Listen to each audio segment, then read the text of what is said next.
નમસ્કાર વિદ્યાર્થી મિત્રો આજે આપણે આ વિડીયોની અંદર ધોરણ 6 વિષય વિજ્ઞાનની સ્વાધ્યાયન પોથીનો ભાગ 5નો પાઠ નંબર 8 પ્રકાશ પડછાયો અને પરાવર્તનની વાત કરવાના છીએ। અહીંયા મિત્રો આ રીતનું પાઠ 8નું સંપૂર્ણ સોલ્યુશન છે।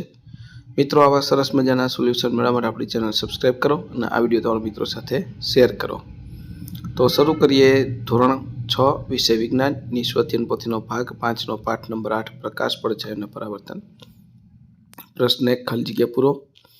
પહેલું, પ્રકાશનું કુદરતી ઉદ્ગમ સ્થાન સૂર્ય છે। બીજું, સૂર્યગ્રહણ અને ચંદ્રગ્રહણ જેવી ખગોળીય ઘટનાઓ પડછાયાના કારણે બને છે। ત્રીજું, કોઈ પણ વસ્તુને જોવા માટે પ્રકાશની હાજરી અનિવાર્ય છે। ચોથું, વજ્ર પાસે એક એવો પદાર્થ છે જેના દ્વારા જોતા તેની સામે ઊભી રહેલ ગાડી સ્પષ્ટ જોઈ શકાતી નથી, તો તેવા પદાર્થને પારભાસક પ્રકારનો હશે। ત્યાર પછી પાંચમું, દરિયાની સપાટીની અંદર રહીને દરિયાની સપાટી પર થતી હલનચલનને જોવા માટે સબમરીનમાં પેરિસ્કોપ વપરાય છે। ત્યાર પછી પ્રશ્ન 2, નીચે આપેલા પ્રશ્નો માટે સાચો જવાબ પસંદ કરી તેનો ક્રમ બોક્સમાં લખો। પહેલું, જે પ્રકાશ ઉત્પન્ન કરે છે તેને કેવા પદાર્થ કહે છે? તો એ પ્રકાશિત। બીજું, નીચેનામાંથી અપારદર્શક ન હોય તે પદાર્થ શોધો। ગાડીનો કાચ। ત્યાર પછી ત્રીજું, નીચેનામાંથી પારભાસક પદાર્થની લાક્ષણિકતા જણાવો। તો ડી। ચોથું, નીચેનામાંથી કયા પદાર્થનો પડછાયો ક્યારેય વર્તુળાકાર ન હોઈ શકે? તો ડી। પાંચમું, હેત એક વૃક્ષના પડછાયાનું સવારે 8 વાગ્યે, બપોરે 12 વાગ્યે અને સાંજે 4 વાગ્યે અવલોકન કરે છે, તો નીચેનું કયું વિધાન અવલોકન સાથે સુસંગત થઈ શકે છે? તો સી। છઠ્ઠું, નીચેનામાંથી કયું જૂથ પ્રકાશનું મહત્તમ પરાવર્તન કરે છે? તો બી। ત્યાર પછી પ્રશ્ન 3, નીચે આપેલા વિધાનોમાંથી સાચા વિધાન સામે ખરા અને ખોટા વિધાન સામે ખોટાની ચોકડી નિશાની કરો। પહેલું સાચું, બીજું ખોટું, ત્રીજું ખોટું, ચોથું સાચું, પાંચમું ખોટું। આ રીતના ખરા ખોટા થશે। ત્યાર પછી પ્રશ્ન 4, ટૂંકમાં જવાબ આપો। પહેલું, કેવા પ્રકારના પદાર્થ દ્વારા પડછાયો રચી શકાય છે? અપારદર્શક પદાર્થ દ્વારા પડછાયો રચી શકાય છે। સમતલ અરીસા વડે કેવા પ્રકારનું પ્રતિબિંબ મળે છે? સમતલ અરીસા વડે ચતું ઉલટું પ્રતિબિંબ મળે છે। ત્રીજું, પ્રકાશિત પદાર્થ કોને કહે છે? જે પદાર્થ પોતાનો પ્રકાશ આપે અથવા ઉત્સર્જિત કરે તેને પ્રકાશિત પદાર્થ કહે છે। ચોથું, પ્રકાશનું ઠંડુ કુદરતી ઉદ્ગમ સ્થાન જણાવો। ચંદ્ર તારા પ્રકાશના કુદરતી ઠંડા ઉદ્ગમ સ્થાન છે। પાંચમું, પૂનમની રાત્રે પૃથ્વી પર ચંદ્રનું અજવાળું કઈ ઘટના દર્શાવે છે? ચંદ્ર દ્વારા સૂર્યપ્રકાશના પરાવર્તનની ઘટના દર્શાવે છે। છઠ્ઠું, સરફરાજ પર સૂર્યનો પ્રકાશ પડતા કયા સમયે પડછાયાની લંબાઈ સૌથી વધુ જોવા મળે છે? સવાર અને સાંજના સમયે પડછાયાની લંબાઈ વધુ જોવા મળે છે।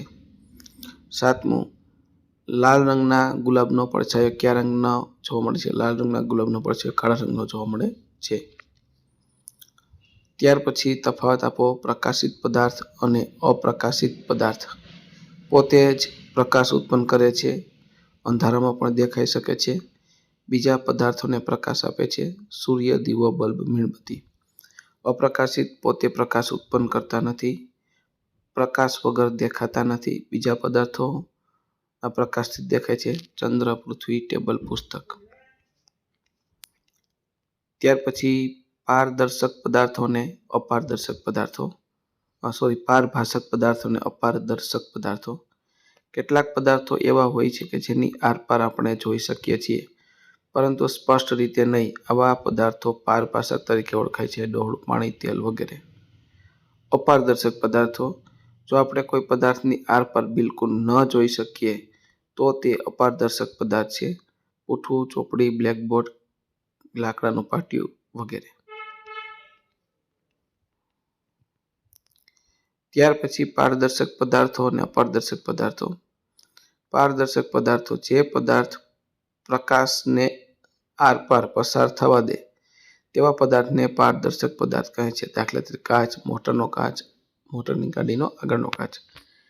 જો આપણે કોઈ પણ પદાર્થની આરપાર બિલકુલ ન જોઈ શકીએ તો તે અપારદર્શક પદાર્થ છે.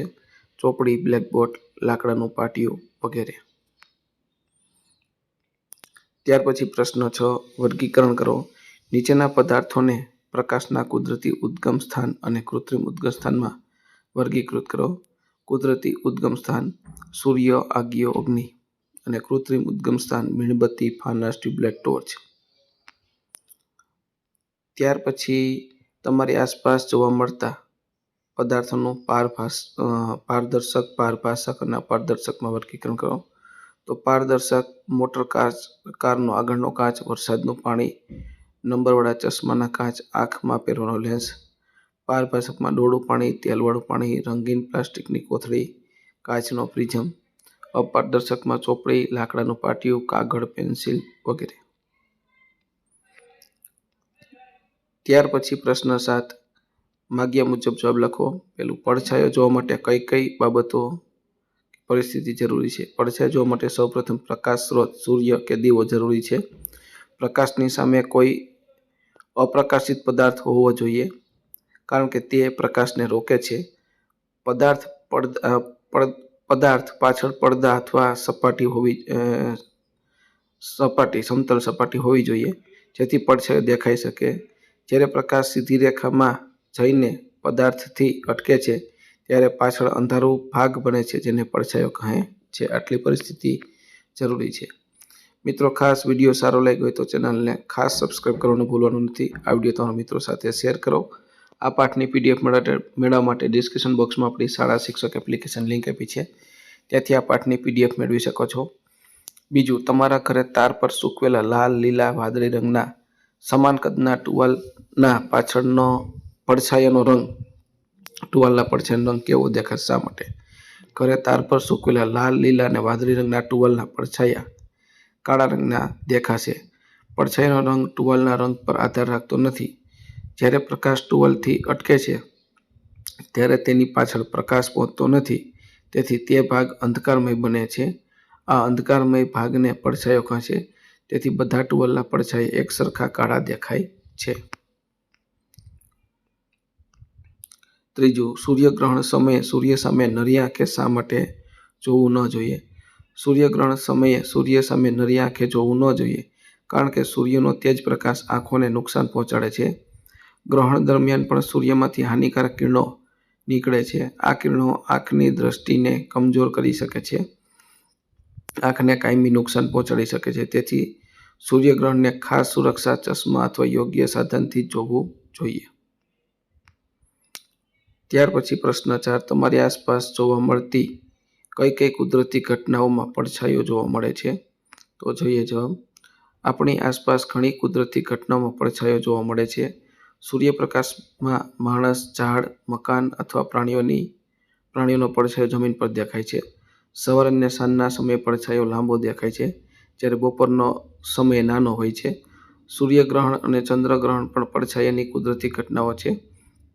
આ બધું પ્રકાશ સીધી રેખામાં ચાલે છે અને પદાર્થ તેને રોકે છે, તેને પડછાયો બને છે. ત્યાર પછી 5મું, સૂર્યના પિનહોલ પ્રતિબિંબની કુદરતી ઘટના વિશે જણાવો. સૂર્યનો પિનહોલ પ્રતિબિંબ એ પ્રકાશના સીધી રેખામાં ચાલવાના ગુણધર્મ દર્શાવે છે. જ્યારે કોઈ નાનું છિદ્ર અથવા પાનની વચ્ચેથી સૂર્યપ્રકાશ પસાર થાય છે ત્યારે જમીન પર સૂર્યનું નાનું ગોળ પ્રતિબિંબ દેખાય છે. આને પિનહોલ પ્રતિબિંબ કહે છે. સૂર્યગ્રહણ સમયે આવા નાના છિદ્રમાંથી જમીન પર અર્ધચંદ્રાકાર પ્રતિબિંબો દેખાય છે. તેથી આ કુદરતી રીતે બનેલું પિનહોલ કેમેરા જેવું કાર્ય કરે છે. પ્રશ્ન 8, પ્રવૃત્તિ કરો. પેલું, કોઈ એક પદાર્થના એકથી વધુ પડછાયા મેળવવાની પ્રવૃત્તિનું વર્ણન કરો. એક ટેબલ પર સફેદ પડદો અથવા દિવાલ સામે કોઈ એક પદાર્થ મૂકો. હવે પદાર્થની સામે 2 કે 3 ટોર્ચ અથવા દીવા અલગ અલગ દિશામાંથી પ્રગટાવો. દરેક પ્રકાશ સ્ત્રોતમાંથી પડતો પ્રકાશ પદાર્થને અટકશે, તેથી પડદા પર એકથી વધુ પડછાયો દેખાશે. પ્રકાશની દિશા બદલાવાની પડછાયાની સ્થિતિ અને આકાર પણ બદલાય છે.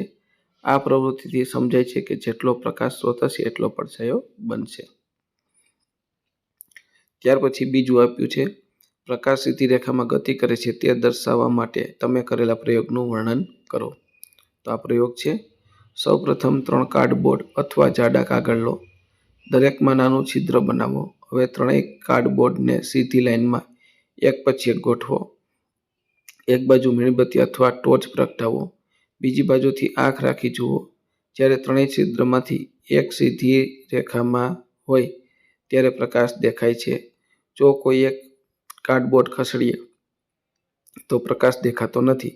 આથી સાબિત થાય છે કે પ્રકાશ સીધી રેખામાં ગતિ કરે છે. ત્યાર પછી ત્રીજું, પિનહોલ કેમેરાના નિર્માણની પ્રવૃત્તિનું વર્ણન કરો. સૌપ્રથમ એક ખાલી ડબ્બો અથવા કાર્ડબોર્ડ બોક્સ લો. બોક્સના એક છેડાનું પિન જેટલું છિદ્ર બનાવો. બોક્સના બીજે છેડે સફેદ કાગળ અથવા બટર પેપર ચોંટાડો, જે પડદા તરીકે કામ કરશે. હવે છિદ્રવાળો ભાગ સૂર્યપ્રકાશ અથવા કોઈ પદાર્થ તરફ રાખો. પડદા પર પદાર્થનું ઊંધું અને નાનું પ્રતિબિંબ દેખાશે. આ પ્રવૃત્તિથી સમજાય છે કે પ્રકાશ સીધી રેખામાં ગતિ કરે છે અને પિનહોલ કેમેરા એ સિદ્ધાંત પર કાર્ય કરે છે. ત્યાર પછી ચોથું, પાણીની બોટલ, ભમરડો અને દડાનો ઉપયોગ કરી પ્રકાશના ઉદ્ગમ સ્થાનોને જુદી જુદી સ્થિતિમાં ગોઠવી મળતા પડછાયાનું અવલોકન કરી તેમાં જોવા મળતા ફેરફારોની નોંધ કરો. તો આ રીતનું જવાબ થશે. સૌપ્રથમ પાણીની બોટલ, ભમરડો, દડો ટેબલ પર રાખ્યા. તેમની સામે ટોર્ચ અથવા દીવો પ્રગટાવી પ્રકાશ પાડ્યો. જ્યારે પ્રકાશ નજીક રાખ્યો ત્યારે પડછાયો મોટો અને ગાઢ દેખાયો. પ્રકાશ દૂર કરતા પડછાયો નાનો અને હળવો દેખાયો. પ્રકાશની દિશા બદલતા પડછાયાની સ્થિતિ પણ બદલાઈ ગઈ. દરેક પદાર્થના આકાર પ્રમાણે પડછાયાનો આકાર અલગ અલગ દેખાયો. આથી સમજાય કે પ્રકાશના ઉદ્ગમ સ્થાનની સ્થિતિ મજબૂત અને પડછાયાનું કદ, આકાર, સ્થાન બદલાય છે. તો મિત્રો, આ હતું આપણું ધોરણ 6 વિષય વિજ્ઞાનની સ્વાધ્યાયન પોથીના પાઠનું સંપૂર્ણ સોલ્યુશન જોયું. મિત્રો, આવા સરસ મજાના સોલ્યુશન મેળવવા માટે આપણી ચેનલને સબસ્ક્રાઈબ કરો અને આ વિડીયો તમારા મિત્રો સાથે શેર કરો. બીજું કે મિત્રો, આ પાઠની PDF મેળવવા માટે આપણે ડિસ્ક્રિપ્શન બોક્સમાં આપણી શાળા શિક્ષક એપ્લિકેશન લિંક આપી છે. ત્યાંથી એપ્લિકેશન ડાઉનલોડ કરી આ પાઠની PDF મેળવી શકો છો.